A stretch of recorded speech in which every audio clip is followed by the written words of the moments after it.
আজকে বাড়ি থেকে বেরোতেই মনটা খারাপ হয়ে গেল। আর আমি ভাবতেও পারিনি বড়মার কাছে প্রথমবার যাওয়ার সময় আমার এতটা কষ্ট নিয়ে যেতে হবে। বাড়ি থেকে বেরোনোর পরেই তো আমাদের ফোনটা খারাপ হয়ে যায়, আর তার মধ্যেই রাস্তায় আবার আমাদের গাড়ির চাকাও লিক হয়ে যায়। তো অনেক কষ্টে খুঁজে হাইওয়ের উপরে একটা দোকান পেয়েছিলাম। মন তো স্বাভাবিকই খারাপ হয়ে গেছিল, কিন্তু একে দেখার পর আমার মনটা ঠিক হয়ে গেল, কারণ আমরা সামান্য ফোনের জন্য অত কষ্ট পাচ্ছিলাম আর ও বেঁচে থাকার জন্য কি না করছে।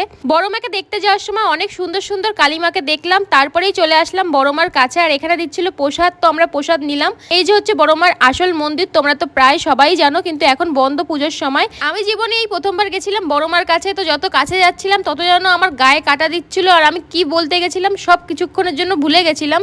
আমি মায়ের সামনে দাঁড়িয়ে শুধু কেঁদেই গেছিলাম, আর শুনেছি মায়ের কাছে যে যায় তাকে কোনোদিনও মা ফেরায় না। তাই তো সবাই একবার বলো, ধর্ম হোক যার যার, বড়মা সবার। তো বড়মাকে দর্শন করে তারপরে আমরা আরো অনেক সুন্দর সুন্দর কালীমাকে দর্শন করলাম। এখানে আমার মনটা একটু খারাপ থাকায় আমার বর চেষ্টা করছিল আমাকে একটু খুশি আর আনন্দে রাখতে। আজকের মতো এইটুকু।